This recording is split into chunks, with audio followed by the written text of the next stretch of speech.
Bismillahirrahmanirrahim. Assalamualaikum warahmatullahi wabarakatuh. Selamat siang anak-anak semuanya. Alhamdulillah kita masuk dalam materi yang kedua, materi PAI kali ini, yaitu tentang materi akhlak mazmumah dan membiasakan akhlak pemuda agar hidup lebih baik dan benar. Bersama Bapak adalah kita awali tapi siang hari ini dan berdoa bersama, semoga berdoa dimulai. Cukup.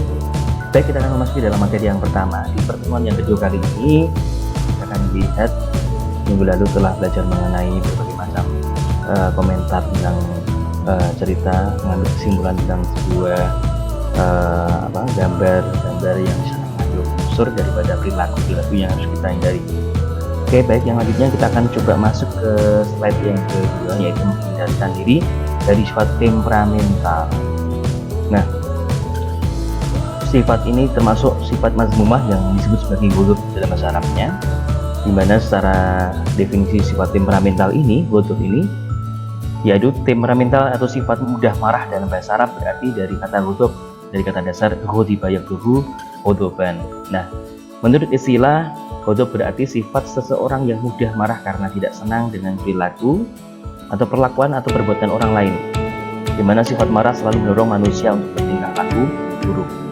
Nah, lawan kata dari ghadab ini adalah ridho atau menerima dengan senang hati dan hilmi atau murah hati, tidak cepat marah. Nah, Imam Nawawi menyebutkan bahwa marah adalah tekanan nafsu dari hati yang mengalirkan darah pada tubuh wajah yang mengakibatkan kebencian pada seseorang. Jika menurut Sayyid Muhammad Nuh dalam kitab Afatul A'la At-Thariq, marah adalah perubahan emosional yang menimbulkan penyerangan dan penyiksaan guna melampiaskan dan mengobati apa yang ada di dalam hati.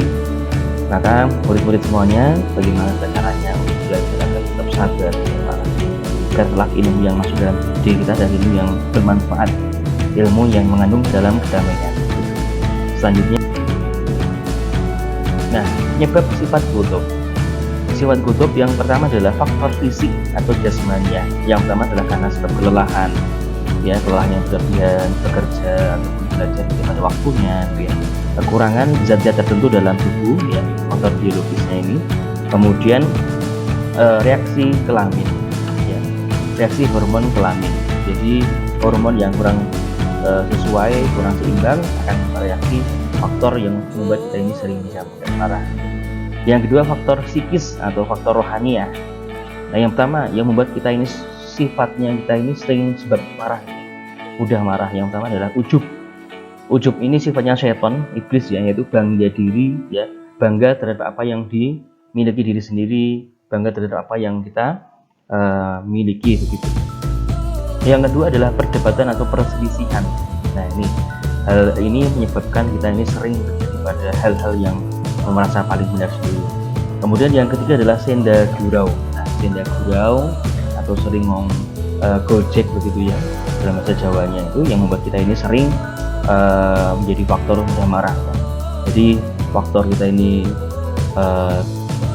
suka senda gurau, di mana kita ini sering bercanda, bersenda gurau yang terkadang melampaui batas. Nah, inilah yang membuat kita sering mudah marah. Kemudian ucapan yang keji dan tidak sopan. Nah, ini ucapan yang berupa celaan, hinaan, umpaan, kataan yang kadang mengesahkan dada kepada orang lain adalah salah satu pemicu munculnya kemarahan seseorang. Kemudian yang selanjutnya adalah sikap permusuhan kepada orang lain. Nah, jadi seseorang yang memiliki bibit kebencian dan tidak suka kepada orang lain cenderung akan memusuhi orang lain, ya, dengan mengadu domba, mencaci, dan mengejek orang lain dengan berbagai cara, sehingga apabila orang yang diperlakukan buruk tersebut tidak ridho, maka sangat berpotensi untuk memicu kemarahan dan permusuhan. Maka kita harus berhati-hati, menjaga diri, mawas diri terhadap apa yang kita lakukan. Yang selanjutnya adalah tingkatan sifat temperamental atau ghadab, ya. Yang pertama adalah golongan marah yang berlebihan, namanya ifrat. Jadi orang-orang yang mengalami kesulitan dalam mengendalikan sifat pemarah, lalu bersikap berlebihan sehingga kehilangan kendali terhadap akal sehatnya.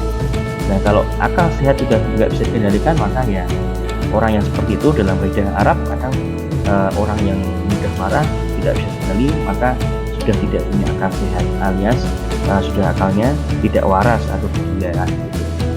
Yang kedua, golongan yang tidak memiliki sifat marah atau tafrid. Siapa itu?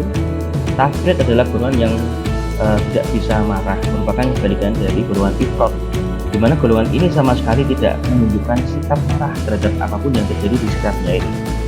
Nah, pada golongan orang yang seperti ini menghadapi urusan agama yang dihina maupun diinjak-injak oleh hewan lain pun, mereka akan bersikap acuh, tidak peduli dan tidak memiliki hasrat untuk melakukan pembelaan terhadap kebenaran.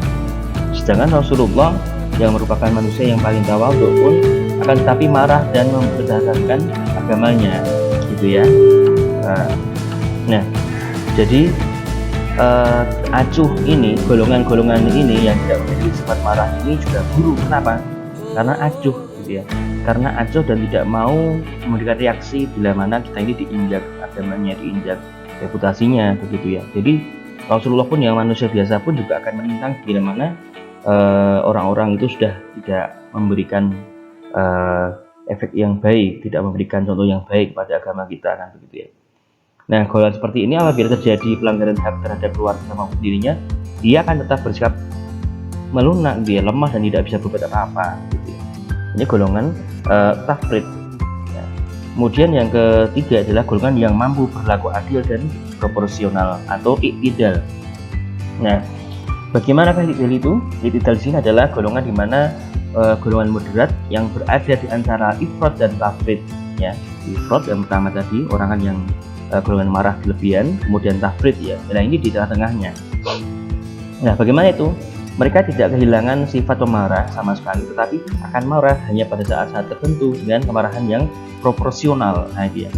Sifat marah yang proporsional inilah yang dimana merupakan marah yang timbul karena sesuatu melanggar larangan Allah ya, dan dalam rangka membela agama Islam dan umatnya. Ini mengenai tingkatan sifat temperamental atau ghadab. Kemudian, nah, bagaimana cara menghindari sifat ghadab itu? Yang pertama adalah dengan membaca ta'awud. Bagaimana bunyinya? A'udzubillahi minasyaitonir rajim.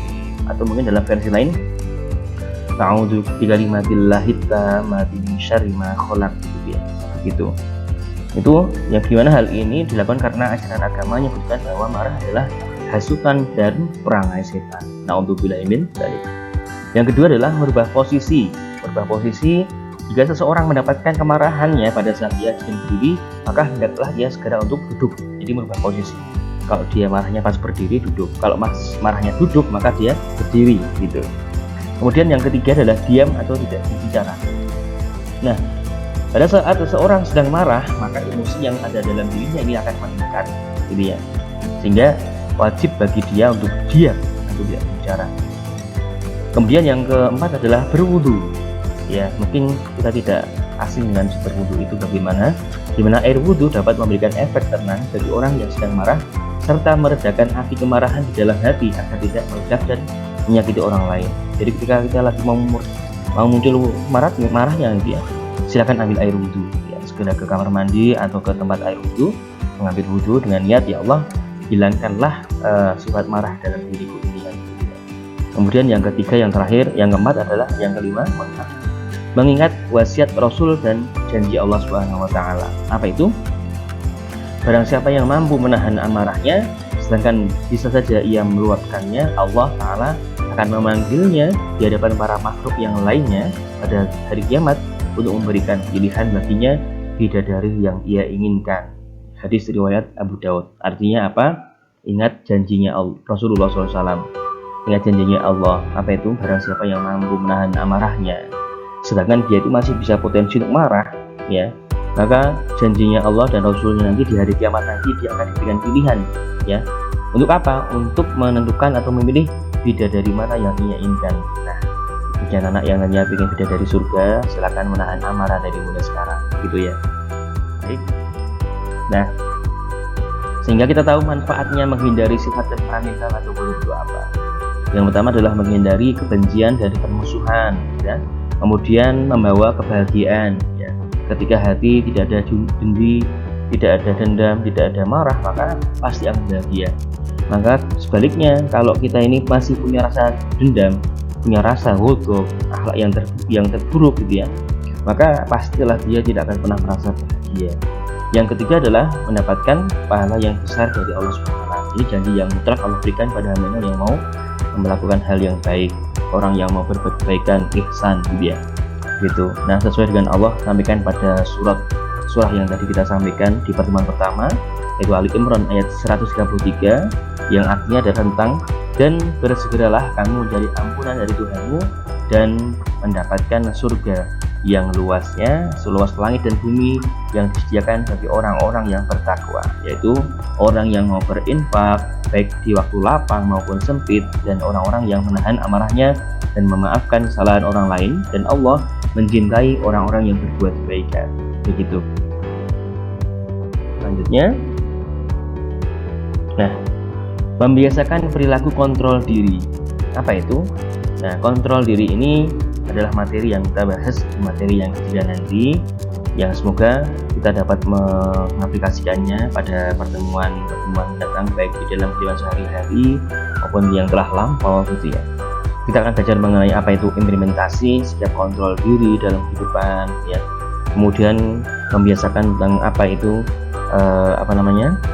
bagaimana sebagai makhluk sosial, interaksi antar individu dan dengan individu yang lainnya gitu ya. Kemudian yang harus diharapkan nantinya dapat mengimplementasikan ya, menjauhkan dari sikap yang jelek gitu ya, sehingga kita akan memikirkan risiko dan akibat dari setiap perbuatannya ya, bersabar dan tidak tergesa-gesa dalam mengambil keputusan, banyak memperbanyak zikir pada Allah Ta'ala, dan berdoa semoga Allah memberikan perlindungan bagi hamba-hambanya ya. Baik, ini di pertemuan kedua, semoga nanti di pertemuan yang ketiga kita dapat melahirkan lagi. Terima kasih. Assalamualaikum warahmatullahi wabarakatuh.